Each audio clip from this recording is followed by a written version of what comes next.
The first line I've got written for my sermon is, "You're a wizard, Harry." And yeah, I don't like that either, but it fits. Another thing, Anakin, you are the one promised to bring balance to the Force. Luke, your father was a Jedi. Poe, you are the prophesied dragon warrior. Shasta, if you know Chronicles of Narnia, he looks just like the Crown Prince because guess what? He is the Crown Prince. Or say to just basically any farm boy, average person you can find, and it turns out they're the secret promised chosen one wrapped up in a giant story where they happen to have all of the skills required necessary to be part of a great epic cosmic battle and win the day. Like, that story of like just average person thrown into this mighty fight that is way bigger than they ever could have imagined. That story is overused quite a bit. But it also makes a really good story sometimes, right? Like it's a cool story. It's a trope that's used quite a lot that, oh, by the way, you are wrapped up in something bigger than you ever could have imagined. And you're supposed to be part of this story. That kind of thing happens a lot because maybe there is some truth to it. It's one of those good stories because what if that's actually like part of the story and you are part of a bigger story than you ever could have imagined and you're meant to be a part of it and you're wrapped up in this giant cosmic warfare that, hey, you are not the chosen one, you're not like the prophesied one to fix all the problems. That role is Jesus. But you are wrapped up in this grand cosmic story that if you just open your eyes to it, it's been there the whole time, and you should join and be a part of it as well. And figure out what side you're on, too. Today, we are going to look at the sort of doorway into what is one of the major storylines of the Bible that no one talks about. Some people talk a little bit too much about some of this stuff, but a lot of people just don't talk about this aspect. It's one of those things that's just behind the wings of the stage, of the scene of humanity. It's off to the corner a little bit. You know it's there. The Bible assumes that you know all about it, but very rarely does the Bible take the time to step back and explain what's going on with this aspect of stuff that's happening. And today in our passage is like the introductory passage, potentially, to that giant cosmic storyline that's going on behind the scenes of what's happening in the world that, you know, you are caught up in this grand epic struggle. And if you just notice it, if you just change your perspective a little bit, it's a big deal. Now, we are going through the book of Genesis. We've done Genesis chapters 1, 2, 3, 4, and 5. Guess which one we're in next today? 6, right. That shouldn't be very complicated. That part should be easy. Unfortunately, today, we are only going to cover 8 verses in Genesis chapter 6, because today is the day with probably the highest risk of any of the introductory chapters to Genesis, where we could go get lost in the weeds and just start talking about weird stuff all day long.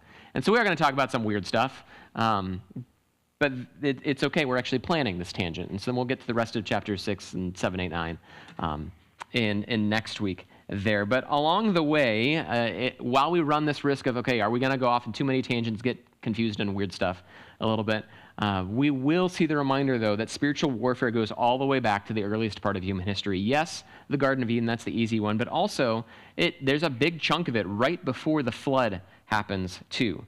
And the powers of evil, whether human or spiritual, they've got plans and devices that are evil, because they're the powers of evil, right? But God was never surprised by any of them, and God is very willing to take steps, even very drastic measures, to fight against that evil, so that his long-term goal of saving those who believe in him, that goal will never be stopped. In fact, even if the powers of heaven conspired against God himself, invaded earth to corrupt the race of humanity, and they succeed in opening up a floodgate of demons, guess what? God still has a plan for that, as we'll see in today's passage too. And if he has a plan for something like that, do you think he potentially has a plan to use you too? He does. So let's read. I'll read the first 8 verses where we left off. Now that we're in Genesis chapter 6. And I'll read chapter 8, verses 1 through chapter 6, verses 1 through 8. That's weird that I could not get that out of my mouth properly. Here we go. Now I just need to start reading. When man began to multiply on the face of the land, and daughters were born to them, the sons of God saw that the daughters of man were attractive, and they took as their wives any they chose.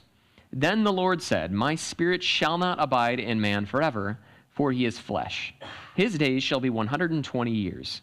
The Nephilim were on the earth in those days, and also afterward, when the sons of God came in to the daughters of man, and they bore children to them. These were the mighty men who were of old, the men of renown. The Lord saw that the wickedness of man was great on the earth, and that every intention of the thoughts of his heart was only evil continually. And the Lord regretted that he had made man on the earth, and it grieved him to his heart. So the Lord said, I will blot out man whom I have created from the face of the land, man and animals and creeping things and birds of the heavens, for I am sorry that I have made them. But Noah found favor in the eyes of the Lord. Now, on a quick surface level reading of those 8 verses, this is super easy to figure out what's going on. Human society is degraded to the point that it's just really, really bad, and so God's going to hit a giant reset button. That's called the flood. Surface level, easy verses, if we don't pay attention to any of the details that we just read. That's when it gets weird in these verses here. When you slow down, it's not as weird if you consider these 8 verses not as an introduction to the flood, but as a conclusion to the preceding chapters of 3 through 5, which is very possible. There, grammatically speaking, it's better. Vocabulary-wise, it's better. But the details are still crazy. It's after humanity is sufficiently spread out and grown to some standard not explained. There are a group of characters called the sons of God who are attracted to a group of characters called the daughters of man, and the sons of God take women. The translation says they took as their wives. That's the translation we just read. It's very generic in the Hebrew. It could be anywhere from they're willing to do marriages that aren't arranged marriages to all the way to mass rape. That's the broadness of the word of take wives. So it's very, very not specific there. But because of this thing that happens, God announces to himself that humanity will be limited to 120 years. And then the next line, we get introduced to this other group of characters called the Nephilim, who lived back then. And we get the note that, and they also lived afterward too. And the Nephilim seem to be children of that unique relationship between these sons of God and daughters of men. And they were the mighty men of old, the men of renown. And so God acknowledges that man's wickedness is so great, he thinks of only evil. So God regrets that he creates man on the earth. And God announces to himself, probably his divine counsel, that he's going to balance that system. That regret or repent is how it's even translated sometimes. It's an accounting word, is how it's best. And so it's, I realize that there needs to be balance made. And so it's not that God is repenting over something he did. It's that he's taken stock of it and realizes there's an imbalance there. And so I regret that there's this giant imbalance there. So he's going to blot out humanity from the face of the earth. But good news, there's one human who finds favor in the eyes of the Lord. That man is Noah, and we get his story of the flood in the next verses. But what we just covered is enough details to work out for one day. Because you got to ask some really big question marks. The first question mark about that passage is not a huge one, but it takes up a lot of time in the discussion on it. If you ever read commentaries on these passages. And that's just, okay, what's up with the 120 years thing? Because it's ambiguous in the Hebrew between whether or not are humans now limited to live to only 120 years, or is God saying, I'm going to give you guys 120 years before I do something drastic?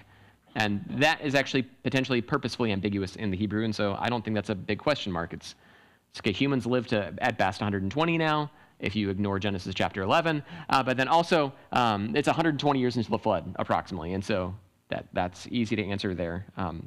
That limitations put on. The next conversation over is 2 interrelated questions that take up and will take up most of our time today. First, you have to ask, who are the sons of God, specifically as opposed to the daughters of man? And second, what are the Nephilim? Because that's a weird word too there. So first, let's talk about the sons of God. There are 3 potential views of how the sons of God are differentiated between the daughters of man, because that's clearly 2 separate groups of people being discussed there. So the difference between the sons of God and daughters of man, there are 3 theories. They are material, social, or spiritual differences between the 2 groups. So either 1, there is a material difference between the sons of God and the daughters of man. So we're talking divine beings versus physical beings. Or 2, there is a social difference between the sons of God and daughters of man. So they're earthly rulers who've got social power versus no social power, and those are the daughters of man. Or there's a spiritual distinction, that there's a sacred group of people who are called the sons of God, and they intermarry and get mixed up with this not sacred group of people called the daughters of man. And so that's the 3 positions, that there's either this material difference, there are 2 different categories of beings, there's the social difference, that they are 2 different categories of social standing, or there is the spiritual difference where there are two different categories of holiness. Those are the three different theories on what's the difference between the sons of man and the sons of God and daughters of man here. The universal belief, you cannot find any record of any belief other than this one up until the 2nd century AD, so like 150-ish years after the New Testament was done. The universal belief that everyone believed, because we can't find any other differences, is that it was a material distinction, that this is a supernatural issue between non-fleshly beings of something from heaven and fleshly beings. And so the sons of God were angelic or spiritual type beings, and the daughters of man were other beings. Around the 2nd century, though, two other theories appear. And those two other theories, it kind of goes on were you Jewish or were you Christian as far as which one you believed and which one became traditional. The Jewish perspective interpreted the sons of God as human rulers who took advantage of non-privileged humans. And so that's the social distinction idea. They're these powerful people who are abusing these not powerful people. Primarily Christian authors, though, our Christian tradition developed into the idea of that there's Cain's line and Seth's line. And Seth's line gets called the sons of God, and Cain's line gets called the daughters of man. That one is the more traditional Christian viewpoint, but only since Augustine wrote about it. And because whatever Augustine wrote about became Christian tradition, and for some reason Christians can't get over anything Augustine wrote, even though he was wrong on some points. But he was the most prolific Christian author that existed for a long time. And so if he wrote about it, that's what comes up there. And he wrote about it in The City of God, which is one of his famous works. And so he determined Christian viewpoint on it for the next 1,500 years, that when Christians read this, oh, obviously, but we don't know it's because St. Augustine wrote about it, but obviously, the sons of God are Seth's line and the daughters of men are Cain's line there. I think that third view where Augustine came up, or he didn't come up with it, but he's the one who popularized it, I think that third view is terrible. I'm just going to state that. It's the one most popularly taught in a lot of circles and in a lot of commentaries even. Commentaries written before the 1990s, because that's when we actually found a whole lot more of ancient Near Eastern material about the Apkallu and things like that, where we turned out that Genesis 6:1-8 actually parallels some of that ancient material really well, and we didn't have any of that record found. And so either stuff, any older commentary from more than one generation ago is, for some reason, if it's Christian, is going to take the perspective of the sons of God are Seth's line and the daughters of men are Cain's line. But the problem is that nowhere in the Bible do we get any clue for that at all. Nowhere in the Bible do we get that clue. And nowhere do we get any clue that Seth's line stayed wholly loyal to God and Cain's line stayed wholly loyal to someone else. The viewpoint works out great if you want to allegorically read in the concept of there are two cities, the city of God and the city of man, that was Augustine's bread and butter. So it makes sense that he would have loved that viewpoint. But nowhere do you get in the Bible that these two lines never intermarried at all. That's reading a lot into the silence there in Scripture there. It also could strangely imply that all good people are men and all bad people are women. You notice how it makes the masculine the good guys and the feminine the bad guys? Now, some people be like, well, of course, but that's not, I don't think the Bible teaches things like that here. Why not instead of saying the daughters of men are Cain's line, why not say something like the daughters of Cain? Like that would have made a whole lot more sense. But anyways, it also requires, if you go with that viewpoint, it means that the word man, which is used twice in the first sentence of Genesis chapter 6, has a different meaning the first time you read it than the second time you read it, even though it's used twice in the same sentence. So that's just really pulling on semantics there to say, in one sentence, this word changes meanings with no clues to tell you to do that whatsoever. And so I think that's weird there. That viewpoint, which wasn't invented until after the New Testament was complete, just has to assume a lot and ignore a lot. Instead, I'd prefer to judge the Bible on its own merits, with its own vocabulary, with its own wording, and with its own culture. I'd prefer to do that. And so I'm going to set that viewpoint over here and not talk about it so much there, because I like what's called the mean meant rule, and that is that communication can't mean what it's never meant, because if that wasn't true, if you can't use the mean meant rule, you can't communicate with anyone. Because if you can just say, whatever you intended to tell me, I can put different meanings on your intentions. If you get to do that communicating with anyone, especially God's written word, then you can break all communication and things mean whatever you want them to mean, and you can just be like, oh, why'd you say something so offensive? And they're like, I didn't mean to say anything like that. We can just make up whatever we want. So a verse can't mean what it's never meant. Therefore, the newer a theory is, the less likely it is to be true. Okay, so that's that one. That leaves us two other possibilities. There's the social distinction that the sons of God are kings and daughters of men are women being taken advantage of. That's the social distinction theory. And then there's the material distinction theory that the sons of God are divine beings or angels of some kind, and daughters of men are simply female humans. There. I think either of those views are good contenders. I prefer the material distinction view, but first let's talk about the social distinction view, that we're dealing with just powerful abuse of men. And it makes some sense because back then you could often call powerful men, especially kings, sons of gods. Like that, we know that one especially, just at least with my generation, for some reason they taught that really heavily with like Pharaoh. Pharaoh was the son of Ra, right? And so he's the embodiment of Ra. And so kings would be called the sons of the gods. And so that concept could be there. The problem with that viewpoint is it means that the Bible's kind of okay with that concept, which I don't like that. But that is a way of referring to powerful people there. You can go with that. Although Genesis 5 just gave us a long genealogy, the last thing we read about in Genesis 4, before we took this break to go talk about who begat who and who died, the last thing we talked about there was about a violent, murderous polygamist in charge of a city who's abusing his power. So contextually, we just talked about that. We did a genealogy, and so maybe, okay. Here's another example of how that goes spiraling out of control there. Noah, who is the main character, he's the next guy who's brought up, right? He's brought up in verse 8, and he gets the next 3 chapters largely about him.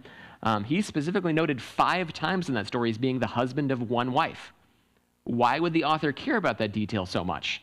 Like, why does he keep saying, this guy's not a polygamist? And that's like the only thing we know about Noah and whether or not he's righteous, is that he's not married to multiple women. And so maybe that's something interesting there. And so that's a decent contender for the viewpoint here. And if that viewpoint is the correct one, if that is what the original author, who was inspired by God, was inspired to have the intention of when he wrote it down, then what we have here in the story is God forcefully putting an end to unchecked abuse of power over the weak. And so God is saying, there's too much abuse, it's out of control, I am going to stop it and squash it with the flood. And that'd be what goes on in here. And so yeah, in the day and age of before things like godly rule of law, concepts of unalienable rights, and weapons that women can wield just as easily as men, women were often abused. And so that happened back then, and the application of this passage then would be, God doesn't like that, and sometimes he forcefully puts an end to it. And so that's one thing we've learned. And so at one point, he wiped out the entire earth to fix that problem. Throughout the Old Testament, he steps in to fix similar problems, never on the grand scale of the flood, but we see very much God's heart is he defends the weak and those who are abused. We look to the future, he will destroy the earth with fire to create a permanent fix to the problem, where no one will ever be abused for lack of power on the earth. That's a good, strong, powerful message that God cares about the weak. That is a message you find very easily in the Bible. I think there is more going on, though, with the other view. If you don't like the other view that I'm about to talk about, you think it's too hokey, I think you're wrong. But you still get a really good application and powerful message out of it. It's that God cares about the weak, and if you want to be on God's side, you should never abuse the weak either. And take care of them and do what you can to help people who are less fortunate. That's one thing going on there. But I like the material distinction view, and I'll explain why. But the material distinction view is that the sons of God aren't human. And some people are going to get weirded out by that, but that's okay. Let's talk about it here. It helps if we approach it from the angle, instead of saying, okay, who are the sons of God? I'm going to go the other direction and first ask, who are the Nephilim? So we have to address that in this passage as well. And the two other views, the Nephilim just end up being people who have good stories written about them. And there's absolutely no reason for them to be included in the passage whatsoever. They're just, okay, there's people who made a name for themselves that happen to be associated with the story that we're never going to explain why they're brought up in this passage, but let's move on. Like, that's the whole purpose of that. If, however, this third view is the correct one, it makes sense why the Nephilim are brought up. Notice we've not translated the word yet. We've only transliterated the word. Sometimes you get a clue that you've only transliterated if it ends with eem, because eem is the Hebrew way you put an S on a word. So if you want to pluralize a word, you end it with eem. And so there are Nephils, which just sounds weird instead of Nephilim. Because transliterate is you take the characters from other language and you make them as close to your language's characters as possible. And so let's just make their equivalent of an N into RN. And so do it with the whole word, you get Nephilim. But let's actually translate the word, because that demystifies some things. Like the word baptism, we don't translate that word. We transliterate that word. And so we've made it into like this sacred thing where like, well, does it mean sprinkling or immersion? Well, let's just translate the word. The word means to dunk under water. That's how they used the word until religions started making it a sacred special word. It's not baptism unless you're dunking somebody, or you've added a new definition onto the word, just like with Nephilim. So let's translate the word Nephilim there. A Nephilim is potentially the verb, it's the noun of the verb to fall. So it could mean the fallen ones. That's one potential translation. Weirdly enough, that's not how ancient people translated the word. And we know how ancient people translated the word because we have an ancient translation of the Bible. It is very famous. It has its own name for it. It's not called the Greek translation of the Bible. It's called the Septuagint because it is so famous that this is a sacred translation. In fact, whenever the apostles quote the Old Testament, most of the time they're quoting from this Greek translation of the Old Testament called the Septuagint.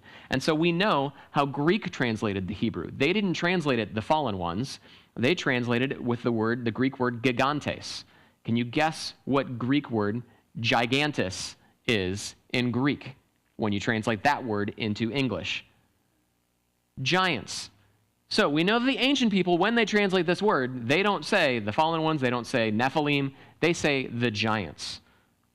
That's what the word means. So if you were to read Genesis 6:4 and actually translated the word instead of being scared of the word, Genesis 6:4 would say this: the giants were on the earth in those days, and also afterward, when the sons of God came into the daughters of man, and they bore children to them.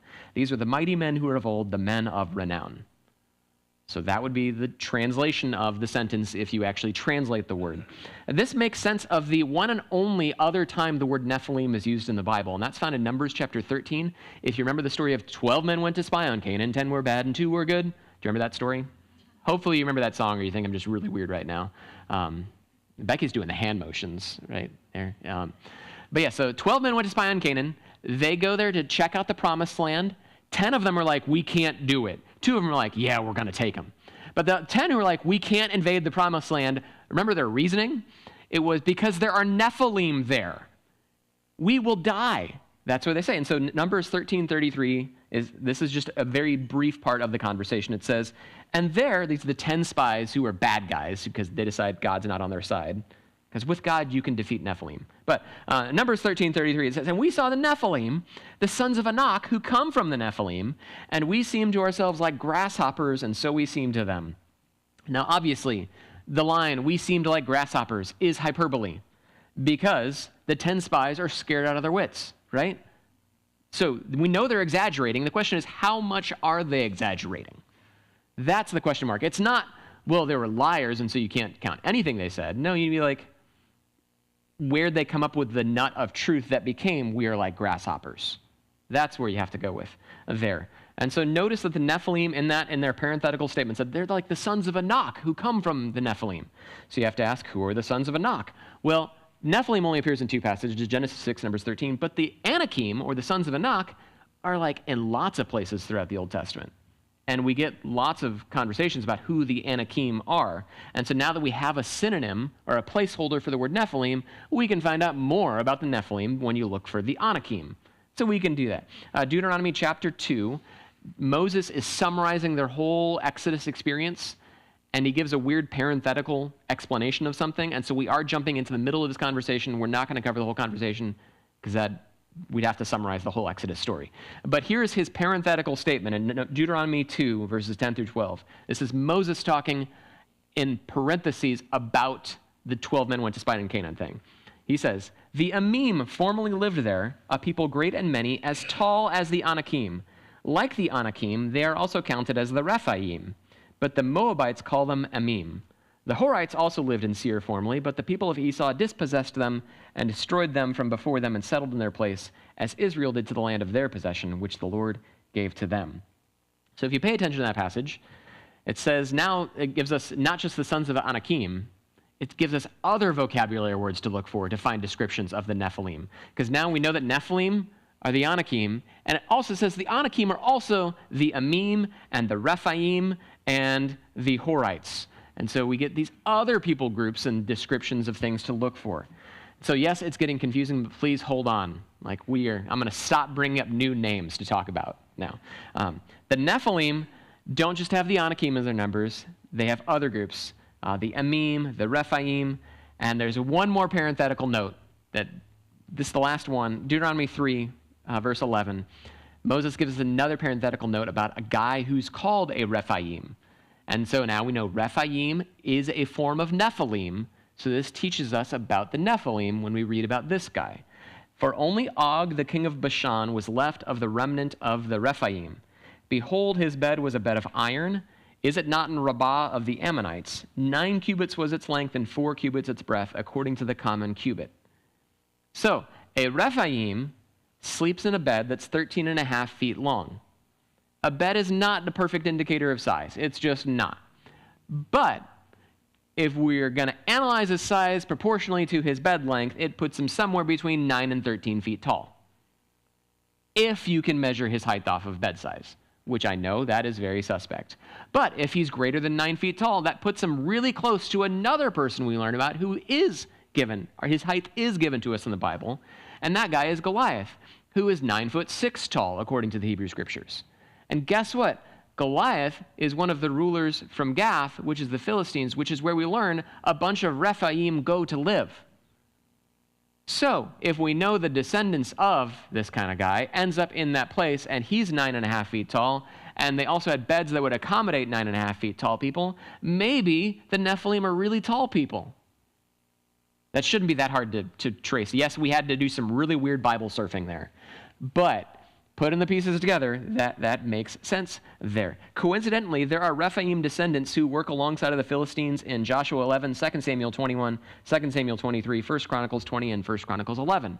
Yes, that's a bunch of different verses, but I'm saying it's not just like a one-off. There are several places where characters like this are described in the Scriptures. The ones I read, Og is the most direct one. I don't have to read the passage of Goliath because he's famous enough, but there's other passages as well that talk about these really tall people who are descendants of the Nephilim. And even though Deuteronomy says Og is the last Rephaim left, he's the last remnant of them, the Rephaim also come up again in a very unlikely place. And this one is hard to see if you don't speak or read Hebrew. And that's the Rephaim come up a lot in the book of Proverbs, which is weird because you'd never notice it because the word Rephaim is never used in the book of Proverbs in English. Because there, they translate the word and don't transliterate the word. Rephaim means the dead ones.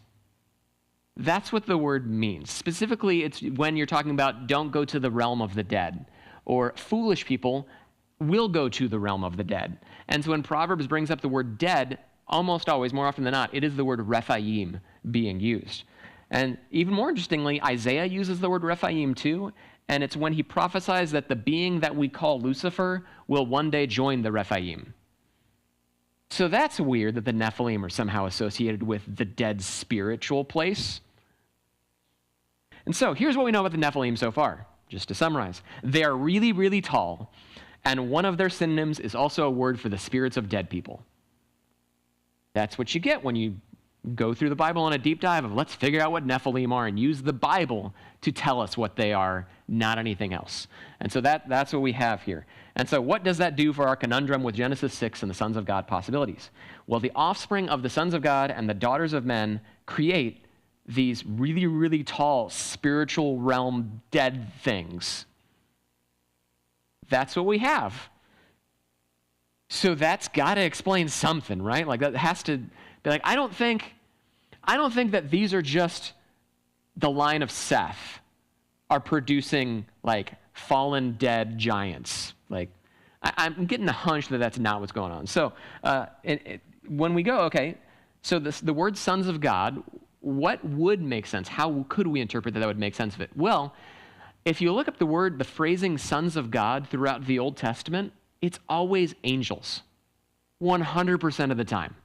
In the New Testament, sons of God means us, the church. In the Old Testament, though, it's not the church. It's always angelic beings of some kind. Like if you think of the book of Job, when we sometimes just paraphrase it ourselves like, oh, the angels go and present themselves before God, and Satan for some reason shows up there, and your theology probably doesn't have a good way to encapsulate why Satan's there. So we can talk about it another day. But Satan and like the other angels, it doesn't say angels. It says the sons of God present themselves before God there in that passage there. In the Old Testament, it's used more like a title, or less like a title and more like a description. Because when you say sons of, insert the description you want to use, that is their way of saying like or similar to. If you know the name Barnabas, Barnabas means son of encouragement. That was his nickname because he was a super encouraging guy. First thing we learn about him is that he sells all his property and gives it to the church. I'd nickname him an encouraging guy too. And so that's son of encouragement there. 2 disciples are nicknamed sons of thunder because they had very thunderous personalities. I have another theory on that. We'll talk about that another day. But they have very thunderous personalities there. It's about men sitting around a campfire late at night when Jesus handed out nicknames. But anyways, so that's a nickname there. So Bible doesn't describe, so I get to go from silence there. Jesus called people sons of Satan when they're acting evil. And so he's saying, you are like Satan. That's what sons of means. It's you are like that thing. And so the phrase sons of God can simply mean someone with godlike qualities or someone who's in the place where God lives or heavenly beings. That kind of phrasing can be used there. And so that's perfectly fine. That's what we see throughout the book of Job. When the sons of God sing when the world is created, that's used there. Psalm 82:6 refers to sons of God in that way as well. And that famous Septuagint translation that I mentioned before where it's translated to Greek, sometimes it just translates sons of God from the Hebrew into angeloi, their word for angels. And so sometimes they just say, well, we're not going to say sons of God, we're just going to say angels because we all know that's what it's talking about. And so that's how ancient people thought of this. So that is an extremely weird, detailed, roundabout way of defending this third view. That the original and dominant view throughout history, it's also the main view of scholars today, is that Genesis 6 is describing, the beginning of it, is describing a time when angels, or angelic type beings at least, were attracted to human women, took them, and giants were their offspring. And that's what it's describing here. Now you might get reminded of certain mythologies, like Greek and Roman mythologies, where the gods came down and took women, because that's all over Greek and Roman mythology, right? There's the Titans and so-called gods of various pantheons, right? They often talk about these half-god, half-human offspring, things with supernatural strength or their abilities. And so maybe, according to the Bible, there's a nugget of truth behind some of that, but what it's saying is, yeah, those aren't good things. The closer parallel we have to that is more like demonic possession than anything else. Those aren't heroes. That could be something that's going on there. And I get it. That's weird. But all because something's supernatural and weird doesn't mean you shouldn't think that that's what's going on. We are talking about ancient foundational stories from the Bible, after all. Of the millions of stories of human history that could be included in the Bible, these are the ones we have, and therefore you should expect some supernatural things to happen in the stories that we have. If you don't expect supernatural things to happen in the stories you have, you're reading the wrong book, because it's the Bible. It being supernatural should not make you go, oh, I don't like that view. Actually, can lend credence to a view sometimes. And so if this interpretation is correct, this is not just a vague description about how power is getting out of hand. What we have here instead in Genesis 6 is another rebellion that's similar to the fall, but instead this time of humans rebelling, it is the angelic side rebelling as well. And actually there's a clue in the text for that. There's a parallel where we go back to Genesis 3, it says, and Eve saw the fruit that was good and she took. Exact same verbs are used where it says the sons of God saw the women were good and they took. And so there's a parallel in the language going on there that potentially just like humans tried to be like God, here we have angelic beings trying to be like humans. And it's not good to defy the boundaries God sets up. In fact, that's one of the major themes running throughout the Torah laws is don't cross boundaries God has established. In fact, ancient Jewish mythology, it is not biblical mythology, but ancient Jewish mythology, they wrote a lot of books about mythology that you can find. It's called the Pseudepigrapha. It's during the intertestamental time period and also for the few hundred years after that. It's like the book of Jubilees and the books of Enoch. They wrote tons and tons of fan fiction about Genesis 6, 1 through 4. They did. And they taught that this story is where demons come from, that they're not fallen angels, that they're actually dead Nephilim. Because if you have a half human and a half angel, and the human side dies, you have a disembodied spirit that's really looking for a new host. That was their theory of where demons came from. Because the Bible actually never describes where demons come from.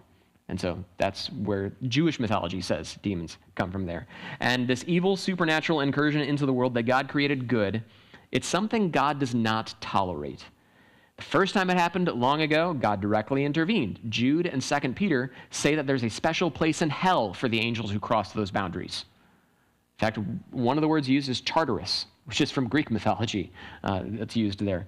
God uses the flood to reset a lot of the damage that this supernatural fall and incursion caused. So one thing we learn from the story is that God really does have standards, that he doesn't like being violated. There are times he will supernaturally intervene to reestablish certain boundaries that should never have been crossed. And so as we fast forward to the entire flood story, one takeaway from the rainbow at the end of the flood story is that it's not a celebration of sexual perversions. In fact, the rainbow is a sign that God judges sexual crossed lines and will punish them. Like that's a very ironic symbol for the rainbow to have become, is that it teaches literally the opposite, the original one. But when we get to that line, and also afterwards, that makes us go, what? Because doesn't he do the flood to stop whatever's happening here? And so that is confusing. There's also the descriptions of the Nephilim after the flood as well. And I don't have a good answer for that. Neither does anyone. If they've got a perfect answer, then they're guessing as well as anybody else. I have my guesses. There are some really weird answers. But we can track the lineage of those various names for Nephilim and those people groups that are associated with the Nephilim, like the Anakim and the Rephaim. And coincidentally, all the people that God tells the Israelites to wipe out as they enter the Promised Land, all of them have ties to the Nephilim. There are people groups that God says, leave these people alone, and those ones don't have ties to the Nephilim. And so it's almost like God cared about the spiritual warfare and was having his people do something on a spiritual, supernatural level when they invaded the Promised Land. But we don't need to talk about that. Aside from that, though, I do know we can fast forward to at least a couple of millennia later, and God steps into time in the flesh as Jesus our Christ. And one of his missions is to put in place a strategy to end that and also afterwards part.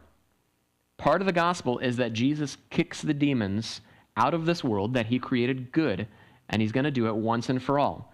Which makes sense that during his ministry then, we see the supernatural realm throw a little hissy fit.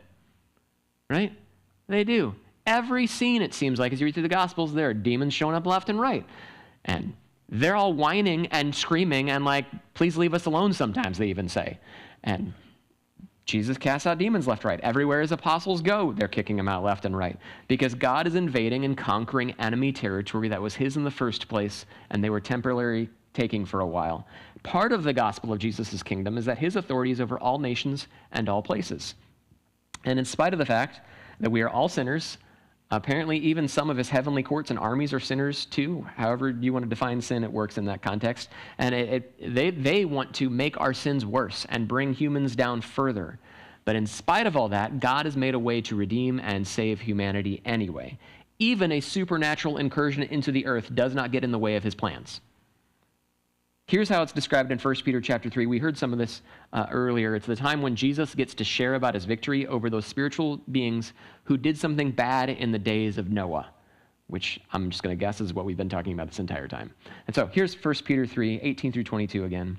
For Christ also suffered once for sins, the righteous for the unrighteous, that he might bring us to God, being put to death in the flesh, but made alive in the spirit, in which he went and proclaimed to the spirits in prison, because they formerly did not obey when God's patience waited in the days of Noah, while the ark was being prepared, in which a few, that is 8 persons, were brought safely through water.